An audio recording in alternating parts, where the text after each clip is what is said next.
Hello and welcome back to another great episode of the 411 on the 401. I, of course, am Nnigans Stead, and this is... Spike. Spike.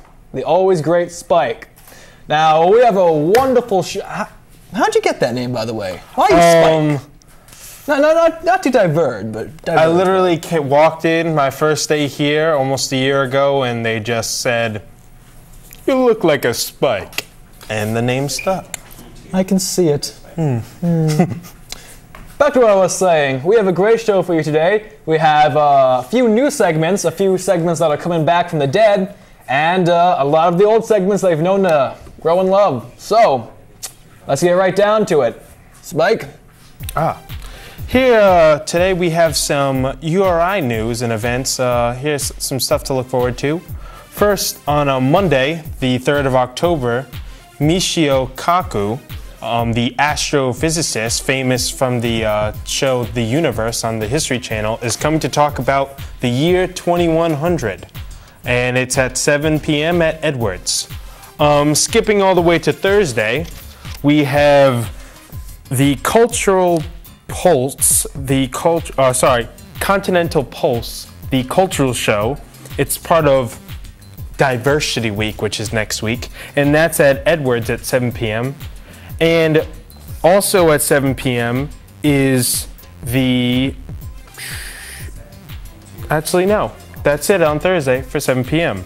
On Friday, we have a women's volleyball game and a men's soccer game, both at 7 p.m. You obviously can't go to both, so just make a decision. And also happening at 6:30 is massive drama concert, a rock tragedy, in 4 acts at the MU Atrium 1 at 6:30. And on Saturday, of course, we have the URI football game. It's against Old Dominion at 1 p.m. Go check it out, support the home team. Go Rams. Now, what's that guy's name? Michio Kaku. Michio Kaku. He's the guy on the Universe. I love that show. Yeah. He's awesome. Guy with the crazy long gray hair. Yeah, I all love silky him. And such. Well, yep. I'm Very gonna have nice. to see him. He's like my inspiration to know stuff. I will be there. Moving on, we are reprising a role from last segment. Oh, which one? Yes. We are going to Nnigans Highlights with your very own Nnigans Stead. Now then, recently a FBI wanted man, his name Anwar al-Awlaki, sorry if I mispronounced that, has been found and killed in Yemen. Mr. Anwar is 40 years old and has been linked to a 9/11 conspiracy 10 years ago. It is reported that he met 3 of the 9/11 hijackers at his university back in 2000, and that because of his fluent English and computer savvy knowledge, was very much highly regarded and wanted by Al-Qaeda to work and run their terrorist mainframe and upkeep their Al-Qaeda magazine, internet magazine that I read. He was found and killed by US and Yemen forces cooperating together. And whilst the exact time and date of his death has escaped me, it has been within this week, probably Wednesday. I'm sorry they don't know more of the facts, but the fact is he is dead. He was approved by President Barack Obama. He was approved to be killed, which I kind of find is really weird that you can approve someone to be killed. But I'm not a president or a politician, although I do act like one. Back to the desk. Don't you think that's weird that you can just have someone approved to be killed, just like stamp it on their profile? Like any other thing. Oh yeah, I approve this act. Let's kill this guy today. He's been a thorn in my side. He killed my puppy when I was 6. Revenge time. Moving on, Spike, I believe you have something to introduce to us. Yes, on more of a lighter topic than just approving, killing. In theaters this week, we have 3 wide-release movies coming out.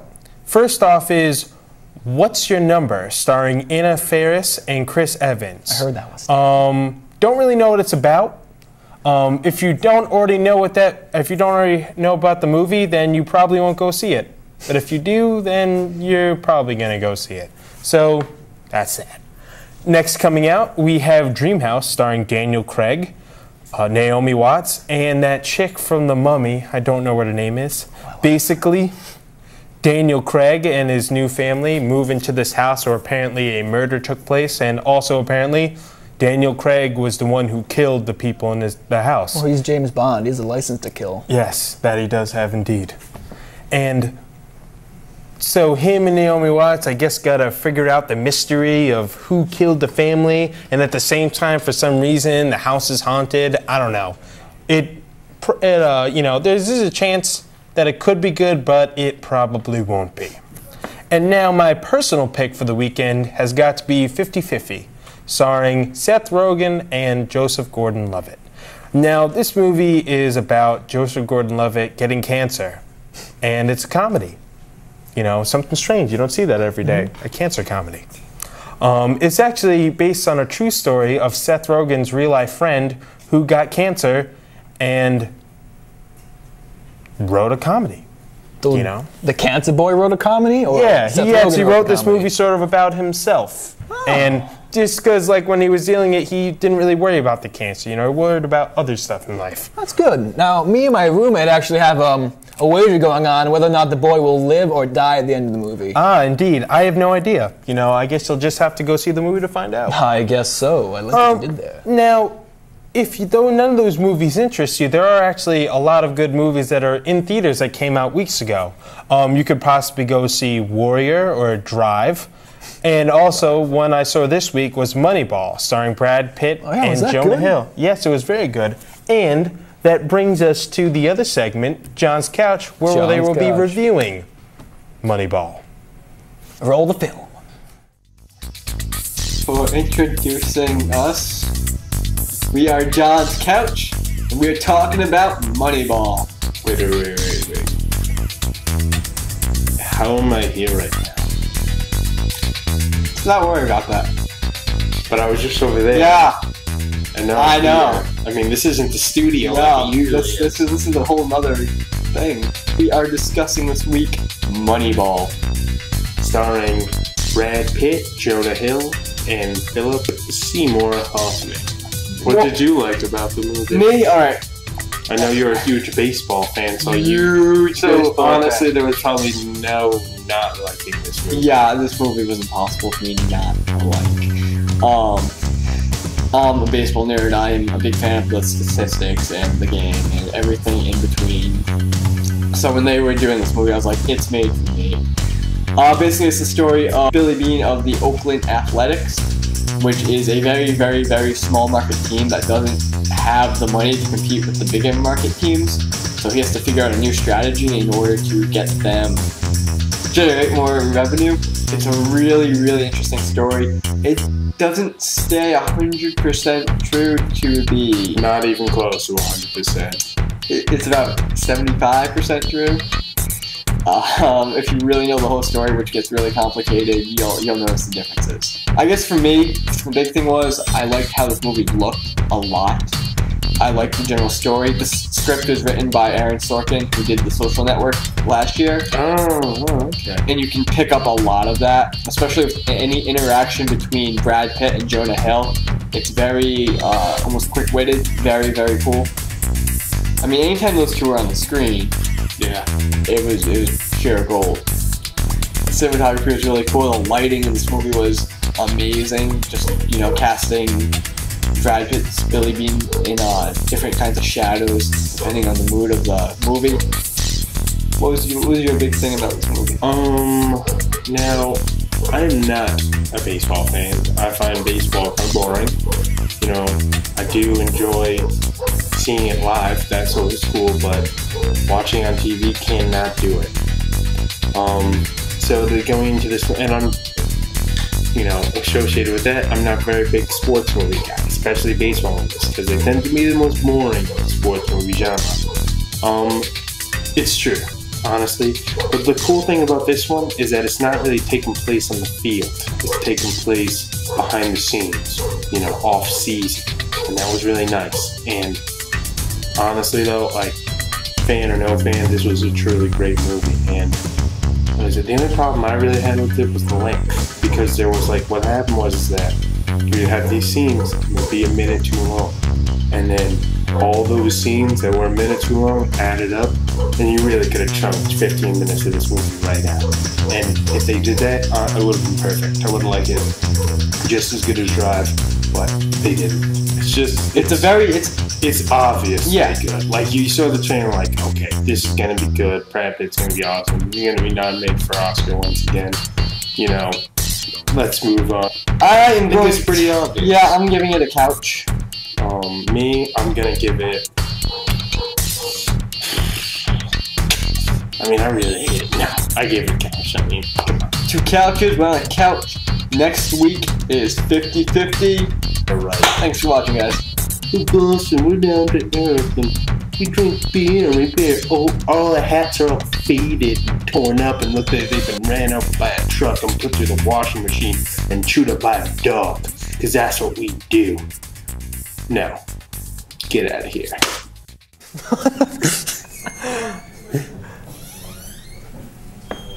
Always informative. Wait a minute.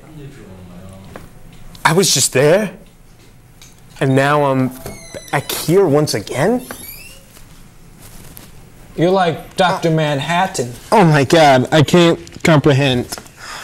Oh my god. Just go to the next segment. I can't deal with this. We're going to our new segment. It's called Argument, but then it's I've been told to call it correctly, and I apologize if I say this, if I mispronounce this.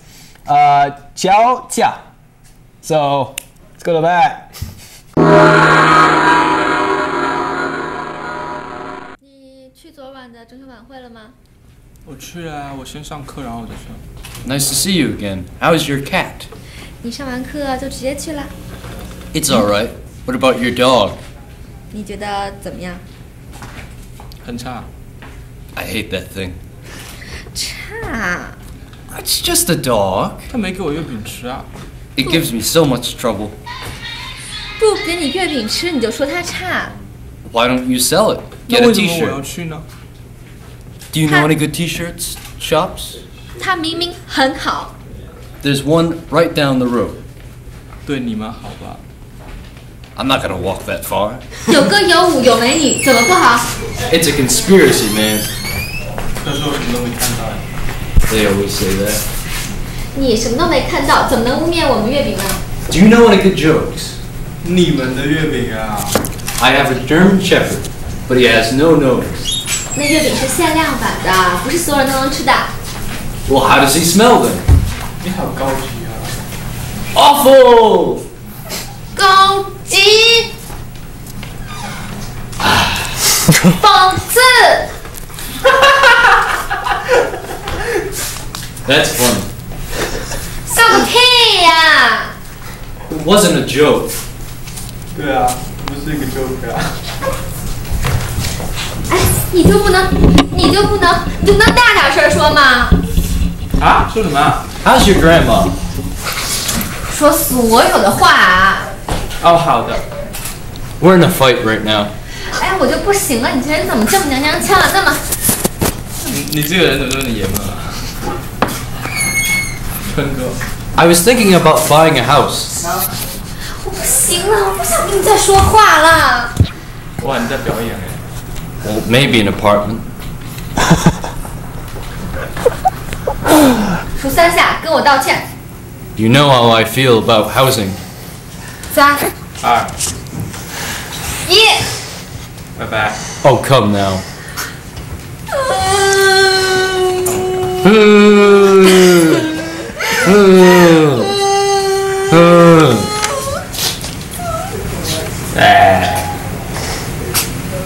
Bye.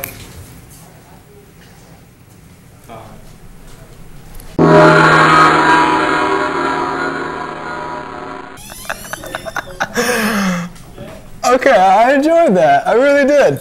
For those of you who might be a little confused, it was basically they're doing a back and forth, an argument, and he's translating. Simple as that, but clearly comedy gold. I didn't know What's your name again?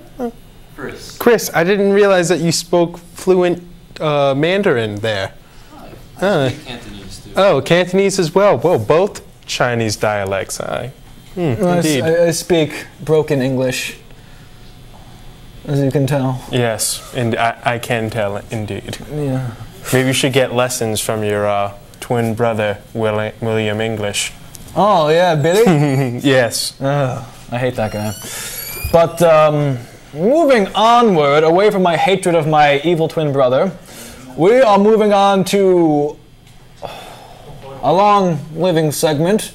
Hey guys, this is Reporter Wayne, and again, I just want to tell you that where I got my name was that because before I came working here, I was actually a reporter and doing reports under the rain because the assholes news feed stations wouldn't let me do my work in any other weather. But yeah, that was me.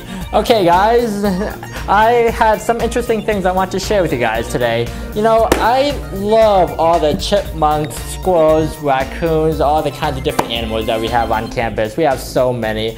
And they're also very cute too. Like every time I'm walking on campus, I just love seeing them run around frolicking all over the place. And we really do have some really cute animals. I mean, we have squirrels, we have chipmunks, raccoons, we have foxes, we have people who like glee. Oh, they're so cute. Well, anyway, I've always been wondering what they are thinking. Like, I wish I could just like know what they're